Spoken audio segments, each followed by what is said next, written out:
बोला.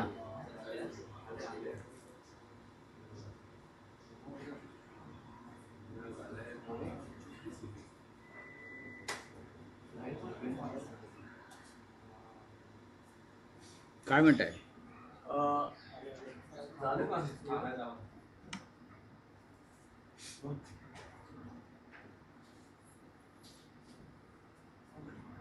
सर, ठाकरे बंधू संयुक्त मुलाखतीचा पहिला भाग प्रसिद्ध झाला आहे. मोठी प्रसिद्धी मिळाली, ऐतिहासिक मुलाखत आहे. पहिल्यांदाच दोघे एकत्र मुलाखत. दोन धुरंधर एकत्र आल्याचं म्हटलंय. पण तुम्ही त्यांना त्याचा धुरंधर हा उल्लेख केलाच आहे. त्यात राज ठाकरे असं म्हणत आहेत की ही बसवलेली माणसं आहेत हां आणि यांचा मोदींवर सगळा डोलारा आहे. हां. तो कोसळला तर मग पुढे काही नाही यांच्याकडे. मग त्यात ते राज ठाकरे चुकीचं काय बोलले? हा जो आहे भारतीय जनता पक्ष सध्याचा, हा मोदींच्या करंगळीवरती उभा असलेला डोलार आहे. स्वतः मोदी डगमगलेले आहेत. आंतरराष्ट्रीय राजकारण, स्थानिक राजकारण, स्वतः मोदी डगमगले आहेत, मोदी डचमळत आहेत. त्याच्यामुळे हा डोलारा हा फक्त एका करंगळीवरती जेमतेम आता पेलला गेलेला आहे. अशा वेळेला राज ठाकरे असं म्हणत आहेत, सन्माननीय राज ठाकरे, की तो कधी कोसळून पडेल आणि ते कोसळण्याची वाट या देशाची जनता पाहते. कधी कोसळून पडेल याला भक्कम असा आधारच नाही आहे भाजपच्या कोणत्याही. तसं नसतं. जर भक्कम आधार असता वैचारिक तर AIM बरोबर युती झाली नसती, काँग्रेसबरोबर युती केली नसती आणि मग फार गदारोळ झाल्यावर त्यांनी कारवाया केल्या, माघार घेतली. राऊतसाहेब, ठाकरे मुलाखतीचा खूप गाजावाजा होतो आहे. पण काल राज्याचे मुख्यमंत्री देवेंद्र फडणवीस यांनी मुलाखतीत असं म्हटलं आहे की ब्रँड ठाकरे, जो या निवडणुकीत सतत उल्लेख होता, ब्रँड ठाकरे, तर बाळासाहेबांशिवाय कोणताही दुसरा ब्रँड नाही आणि या निवडणुकीत ब्रँड सांगणाऱ्यांचा बँड वाजवू. ठीक आहे, फडणवीस म्हणतात. त्यांनी ब्रँडची ब्रँडी पाहिली आहे थोडीशी, बरं का, त्यांच्या, पण ती शाकाहारी ब्रँडी आहे गुजरातची, त्याच्यामुळे त्यांना ती चढणार नाही. प्रश्न असा आहे की तुम्ही कोण ठरवणार? शिवसेना प्रमुखांनंतर आम्ही निवडणुका लढलेलो आहोत त्यांच्याच आशीर्वादाने. त्या निवडणुका चांगल्या प्रकारे आम्ही जिंकलेलो आहोत. तुम्ही त्या सत्तेमध्ये पण सहभागी झालेला आहात आमच्याबरोबर महाशय. आणि माननीय बाळासाहेब ठाकरे जसे एक ब्रँड होते, मग मोदींनंतर तुम्ही काय करणार आहात? आज जर मोदी ब्रँड असेल असं तुम्ही म्हणताय, मग जेव्हा मोदी नसतील, अमरपट्ट्या घेऊन कुणी आलंय का? मग मोदी नसतील तर तुम्ही कोणत्या ब्रँडची ब्रँडी पिणार आहात? मला सांगा जरा. शिवसेना प्रमुख हे नक्कीच या महाराष्ट्राच्या नव्हे तर देशाच्या राजकारणातले ब्रँड होते. जसे महात्मा गांधी होते, सरदार वल्लभभाई पटेल होते. अशा विषयावरती फडणवीसांनी बोलू नये. फडणवीसांनी वर्तमानावर बोलावं आणि बाळासाहेब ठाकरे यांच्याविषयी चर्चा करण्याचं किंवा त्यांच्याविषयी भूमिका घेण्याचं त्यांना कारण नाही.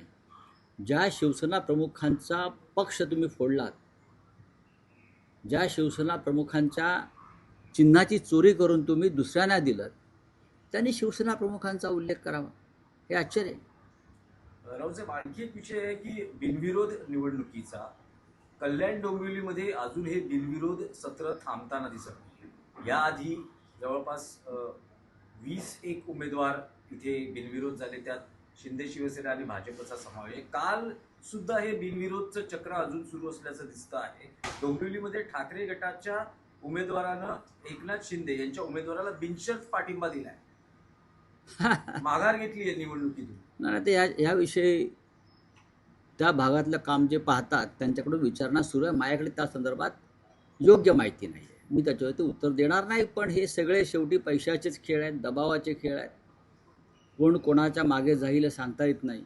जर भाजपा काय AIMची युती होऊ शकते, AIMची, किंवा भाजपा अंबरनाथला काँग्रेसची युती होऊ शकते, तर देशाच्या महाराष्ट्राच्या राजकारणात भाजपला काही शक्य नाही किंवा शिंदे गटाला काही शक्य नाही. 226 मध्ये तेजल पवार यांनी मला माहिती बघा, असे वॉर्डावाईज प्रश्न विचारले. शिंदेकडून जे जुने जाणते शिवसैनिक आहेत, विशेषतः लालबाग परळमधले शिवसैनिक, शिवसेना नेते यांना काय म्हणतात एक अप्रोच होतो आहे, ते त्यांच्या घरी जातात. काल माजी आमदार दगडू सकपाळ यांच्या घरी गेले, ते गेले, शिंदे गेले होते, आमदार निलेश राणे सोबत होते, जवळ 1-1.5 तास ते त्यांच्या घरी होते. असं म्हटलं जातं की दगडू सकपाळ नाराज आहेत, त्यांच्या मुलीला उमेदवारी मिळाली नाही. दगडू सकपाळ हे शिवसेनेचे जुने जाणते नेते आहेत, पदाधिकारी आहेत, आमदार होते.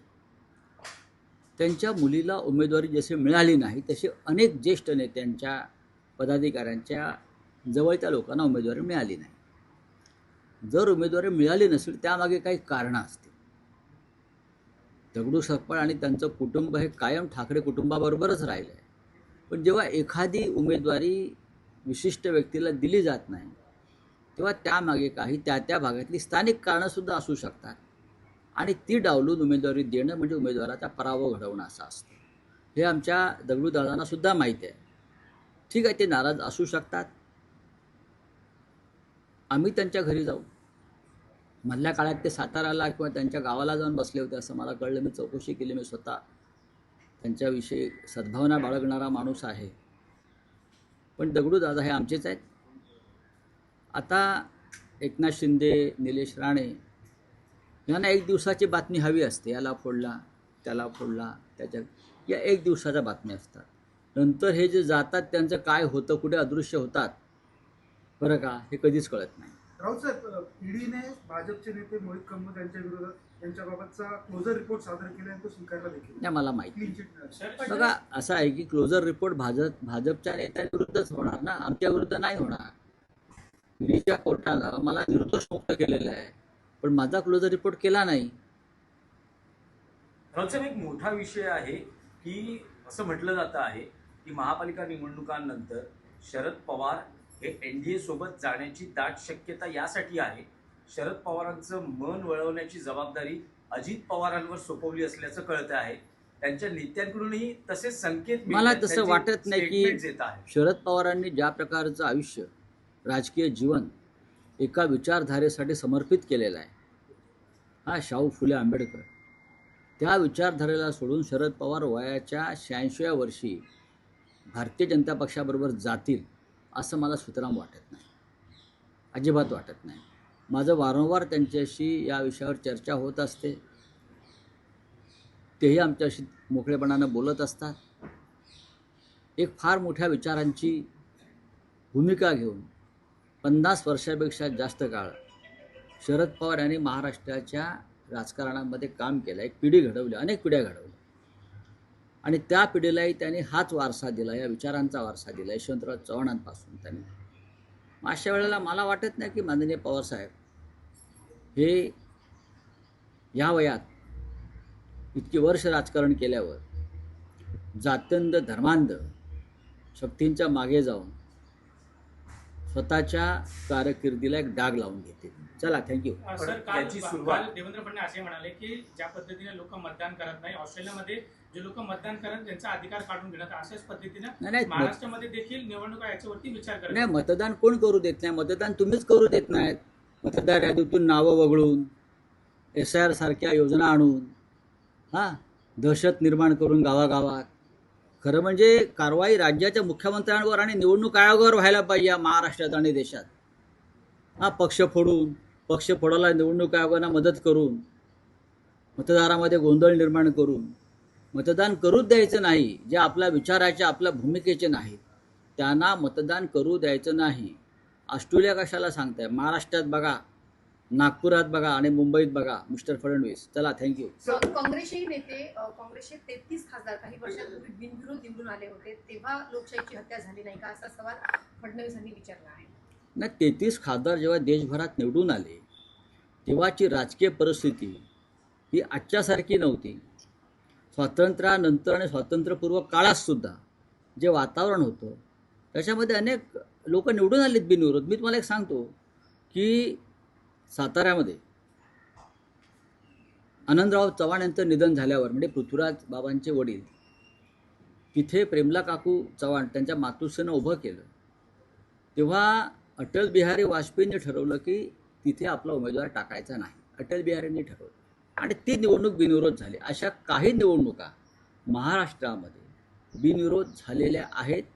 पण ती माणसं बिनविरोध निवडून आलेली माणसं टोलेजंग होती आणि सर्व पक्षांनी ठरवलं ते आधीच, माघार नाही घेतली कोणी. बिनविरोधचा अर्थ अर्ज भरल्यावर माघार येणं नाही, सगळ्यांनी मिळून सहमतीनं ठरवणं की यशवंतराव चव्हाण निवडून चालले आहेत, भाऊसाहेब हिरे निवडून चालले आहेत, अमुक अमुक निवडून चालले आहेत, त्यांच्यासाठी उमेदवारी अर्ज न भरणं बऱ्याचदा आणि सामुदायिक निर्णय घेऊन त्यांना बिनविरोध निवडून देणं यात फरक आहे. इंदिरा गांधी बिनविरोध निवडून नाही आले, एवढं मोठं महान व्यक्तिमत्व. राजीव गांधी नाही आले, स्वतः मोदी नाही आले हो, अमित शहा नाही आले. काय सांगताय तुम्ही? चला, राऊत साहेब, एक विषय होता. राऊत असे साहेब, म्हणाले एक की विषय होता. जो नगरसेवक बनतो तो मागच्या जन्माने पाप केलेला असतो, जो महापौर बनतो तो अति पाप केलेला असतो. स्वतः फडणवीस महापौर नगरसेवक आणि महापौर होते. काय बोलाल तुम्ही? फडणवीसच बोलले म्हणताय ना. फडणवीस म्हणाले. स्वतः त्यांची कारकीर्द नागपूरचे नगरसेवक म्हणून सुरू झालेली आहे आणि मग खूप मोठं पाप केल्यावर ते महापौर झाले आणि मग त्यानंतर मोठं पाप केल्यावर ते आमदार झाले आणि महापाप केल्यावरती राज्याचे मुख्यमंत्री राऊत झाले. साहेब, एक विषय आहे की आतापर्यंत अशी चर्चा होती की मुंबई महापालिका निवडणुकीच्या प्रचारासाठी देशाचे पंतप्रधान नरेंद्र मोदी हे मुंबईत प्रचार सभेसाठी येतील, उत्तर प्रदेशचे मुख्यमंत्री योगी आदित्यनाथ येतील, पण आता अशी माहिती मिळते की ते येत नाहीयेत. मुंबईचं वारं बदललंय, मुंबईचं वारं पूर्ण बदललंय. त्याच्यामुळे कोणी आले तरी त्यांची टोपी उडून जाईल इकडे. हां, त्याने यायला पाहिजे. खरं म्हणजे या सगळ्यांनी यायला पाहिजे आणि मुंबईत वारं काय चाललं आहे ते पाहायला पाहिजे. आमचं त्यांना आव्हान आहे, या तुम्ही, काय हरकत नाही. आम्हाला कोणाचे आव्हान वाटत नाही. मोदीजी येऊ द्या, योगीजी येऊ द्या, मध्य प्रदेश राजस्थानचे मुख्यमंत्री येऊ द्या, कोणीही येऊ द्या, मुंबईवर मराठी माणसाचाच भगवा फडकेल. मशाल आणि इंजिन ठाकरे बंधू, पर्याय नाही. धन्यवाद.